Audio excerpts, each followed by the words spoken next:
Meenakshi Faculty of Occupational Therapy. Admission open for BOT and MOT. Apply now. Tamil Nadu முதலமைச்சர் திரு ஸ்டாலின் அவர்கள்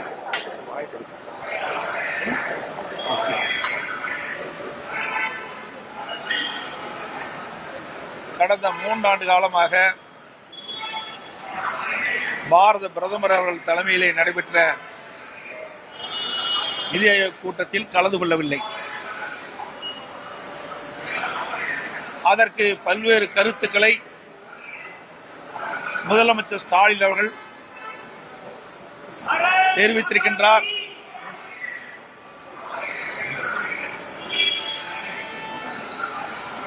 தமிழ்நாட்டிற்கு தேவையான நிதியை மத்திய அரசு வழங்கவில்லை என்றும்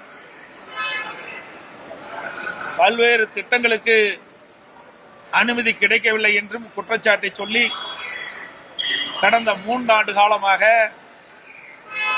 நிதி ஆயோக் கூட்டத்தை புறக்கணித்த முதலமைச்சர் திரு ஸ்டாலின் அவர்கள் 3 ஆண்டு காலம் புறக்கணித்த பிறகு நேற்றைய தினம் நடந்த பாரத பிரதமர் மாண்புமிகு நரேந்திர மோடி அவர்கள் தலைமையில் நடைபெற்ற நிதி ஆயோக் கூட்டத்தில் கலந்து கொண்டு கருத்தை தெரிவித்திருக்கின்றார். நாங்கள் குறிப்பிடுவதெல்லாம் ஏன் 3 ஆண்டு காலமாக பாரத பிரதமர் மாண்புமிகு மோடி அவர்கள் தலைமையில் நடைபெற்ற நிதி ஆயோக் கூட்டத்தில் கலந்து கொள்ளவில்லை. அந்த 3 ஆண்டு காலம் நிதி ஆயோக் கூட்டத்தில் கலந்து கொண்டிருந்தால் தமிழ்நாட்டிற்கு தேவையான நிதியை பெற்றிருக்கலாம், புதிய திட்டங்களுக்கு அனுமதி கிடைத்திருக்கலாம், மாநில நலந்த அந்த பிரச்சனையை நிதி ஆயோக் கூட்டத்திலே தெரிவித்திருக்கலாம். ஆனால் மக்கள் மீது அக்கறை இல்லாத ஒரு முதலமைச்சர் என்பது இதில் இருந்து தெரிய வருகிறது. இப்பொழுது தமிழகத்திலே ஸ்டாலின் மாடல் ஆட்சியிலே பல்வேறு துறைகளில் ஊழல் நடைபெற்றிருக்கின்றன. இன்றைக்கு அமலாக்கத்துறை, டாஸ்மாக் அந்த நிறுவனத்திலே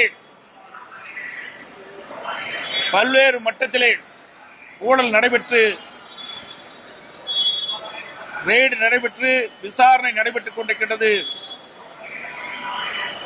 ஆகையால் பயந்து இன்றைய தினம் டெல்லியிலே நடைபெற்ற நிதி ஆயோக் கூட்டத்தில் கலந்து கொண்டுள்ளார் என்றுதான் கருத வேண்டியிருக்கின்றது. உண்மையிலேயே மக்கள் மீது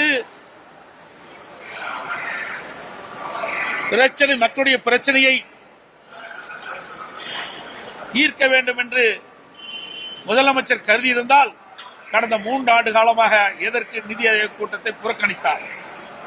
இதுதான் மக்களுக்கு ஏற்படுகின்ற மிகப்பெரிய சந்தேகங்கள். அதோடு திரு ஸ்டாலின் அவர்கள் எதிர்க்கட்சி தலைவராக இருந்த பொழுது பாரத பிரதமர் அவர்கள் தமிழ்நாட்டுக்கு வரி தந்த பொழுது கருப்பு பலூன் விட்டு எதிர்ப்பை தெரிவித்தார். திராவிட முன்னேற்ற கழகம் ஆளுங்கட்சியாக வந்த பிறகு திரு ஸ்டாலின் அவர்கள் அதே பிரதமருக்கு வெள்ளைக்குடை பிடித்தவர் தான் இன்றைய முதலமைச்சர் ஸ்டாலின் அவர்கள். எதிர்கட்சியாக இருக்கின்ற பொழுது ஒரு நிலைப்பாடு, ஆளுங்கட்சியாக வந்த பிறகு ஒரு நிலைப்பாடு, இரட்டை வேடம் போடுகின்ற கட்சி திமுக கட்சி என்பதை வெளிப்படையாக தெரிகின்றது. நாங்கள் கேட்கின்ற கேள்வி, எதிர்க்கட்சி கேட்கின்ற கேள்வி, மக்கள் கேட்கின்ற கேள்வி, ஒரு முதலமைச்சர் தன்னுடைய கடமையை செய்ய தவறிவிட்டார். கடந்த 3 ஆண்டு காலமாக நடைபெற்ற நிதி ஆயோக் கூட்டத்திலே கலந்து கொண்டு மக்களுடைய பிரச்சனையை அந்த கூட்டத்திலே தெரிவித்திருந்தால் மக்களுக்கு நன்மை கிடைத்திருக்கும், திட்டங்களுக்கு அனுமதி கிடைத்திருக்கும், நிலுவைத் தொகை கிடைத்திருக்கும் என்று மக்கள் கருதுகின்றார்கள். அதை செய்ய தவறிய முதலமைச்சர் இன்றைய முதலமைச்சர் ஸ்டாலின் அவர்கள். அதோடு தமிழகத்திலே சட்ட ஒழுங்கு சந்தி சிரித்துக் கொண்டிருக்கின்றன.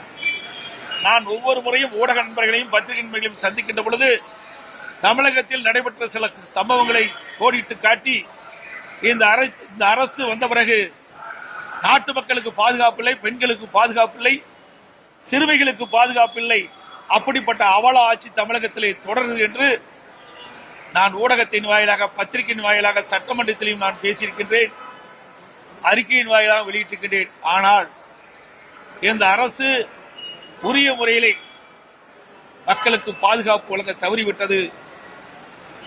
ஒரு பொம்மை முதலமைச்சர் அந்த நாட்டை ஆண்டு கொண்டிருக்கின்ற காரணத்தினாலே திறமையற்ற முதலமைச்சர்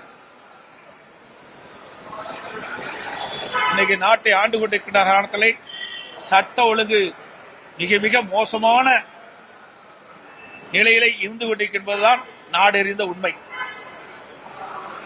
இன்றைய தினம் அரக்கோணத்திலே ஒரு பெண்ணுக்கு ஏற்பட்ட அவல நிலை. அந்த பெண் காவல் நிலையத்திலே புகார் கொடுக்கின்றார். உச்சநீதிமன்ற தீர்ப்பின்படி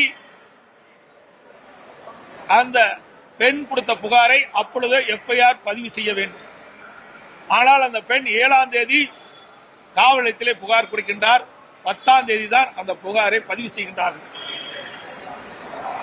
அந்த புகார் செய்த அந்த நபர் தெய்வ செயல் என்று பெயர், பத்திரிகையில் வந்த செய்தி. அவர் சாதாரண பிரிவின் அடிப்படையிலே வழக்கு பதிவு செய்யப்படுகிறது. அவர் நீதிமன்றத்தை அணுகின்றார். உடனே ஜாமீன் கிடைக்கின்றது. இந்த பெண் கொடுத்த புகார் பத்திரிகையிலும் ஊடகத்திலும் வலைதளங்களிலும் இன்றைக்கு வெளியிட்டிருக்கின்றார்கள். இது எவ்வளவு பெரிய கொடுமை!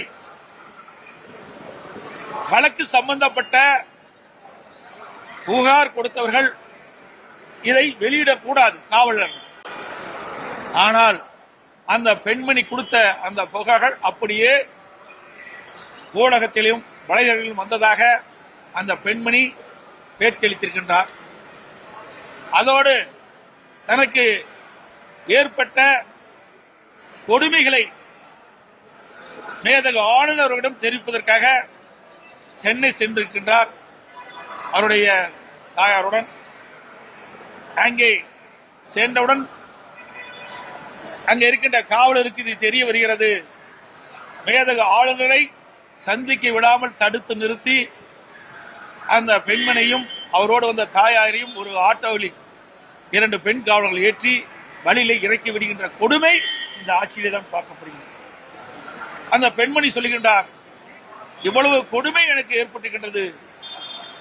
எனக்கு ஏற்பட்ட இந்த அவலங்கள் வேற எந்த பெண்ணுக்காக ஏற்பட்டால் அவர்கள் எப்படி துணிந்து வந்து புகார் கொடுப்பார்கள் என்று அச்சத்தோடு தன்னுடைய நிலைமையை ஊடகத்தின் வாயிலாக வெளிப்படுத்தியிருக்கின்றார். இந்த செய்தியெல்லாம் ஊடகத்தின் வாயிலாக வெளிவந்திருக்கிறது. எவ்வளவு மோசமான ஆட்சி நடைபெற்றுக் கொண்டு என்பதற்கு இந்த அரக்கோணமே சாட்சி என்பதை இந்த நேரத்தில் தெரிவிக்க விரும்புகின்றேன்.